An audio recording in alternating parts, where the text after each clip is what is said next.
போட்டியில முயலும் ஜெயிக்கும், ஆமையும் ஜெயிக்கும். ஆனா முயலாமைங்கிறது எதுலுமே ஜெயிக்காதுங்க. நம்ம சம்பாதிக்கிற நாளும் இது தேவை, சாதிக்கிற நாளும் இது தேவை. இன்னும் தெளிவா சொல்லணும்னா, நம்ம வாழ்க்கையில நம்ம எதை அடைய நினைச்சாலும் இந்த முயற்சிங்கிறது கண்டிப்பா தேவைங்க. இங்க நம்ம எல்லாரும் முயற்சி செய்ய தயார் தான், அது சுலபமும் கூட. ஆனா அந்த முயற்சியை கொண்டு போற விதம் தான் கொஞ்சம் கஷ்டம். அஹப்பு அமாலி இலல்லாஹி அதுவமுவா வஇன்கல்ல. அல்லாஹ்விடத்தில் மிகவும் பிரியத்திற்குரிய அமல் என்னவென்றால் சிறிய செயலாக இருந்தாலும் அதை தொடர்ந்து செய்து கொண்டே இருப்பதுதான் என்பதாக ஸல்லல்லாஹு அலைஹி வஸல்லம் அவர்கள் சொல்றாங்க.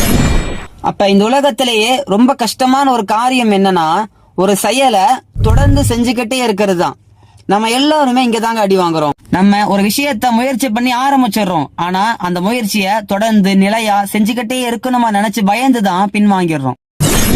ஒரு பள்ளத்தை தோண்டி விதைகளை விதைச்சு தினமும் தண்ணியை ஊத்தி அதை பராமரிச்சு விலங்குகள் சாப்பிடாம பாதுகாத்து அது செடியா வளர்ந்து மரமா மாறி பூ விட்டு கனிகளை கொடுக்கும் போது அந்த கனிக்காக வேண்டிப்பட்ட சிரமங்கள் நம்ம கண்ணுக்கு தெரியாது, அதனுடைய சுவைதான் நம்முடைய நாவுகள் இருக்கும்.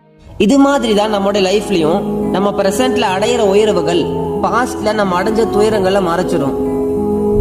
மனசுல 1000 கனவுகளை சுமந்துட்டு வாழ்க்கையில எதையாவது சாதிக்கணும் லட்சியத்தோடு ஓடிட்டு இருக்கக்கூடிய எல்லாத்துக்கும் நான் ஒண்ணு சொல்லிக்கிறேன் நண்பா, இங்க சிரமங்கள் யாருக்கும் நிரந்தர கிடையாது. அதே சமயத்துல முயற்சி இல்லாம வெற்றியும் கிடையாது. உனக்கான வெற்றி அல்லாஹ் சரியான நேரத்துல தர காத்துக்கிட்டு இருக்கான். இன்ஷா அல்லாஹ் அது முடியும், போராடு.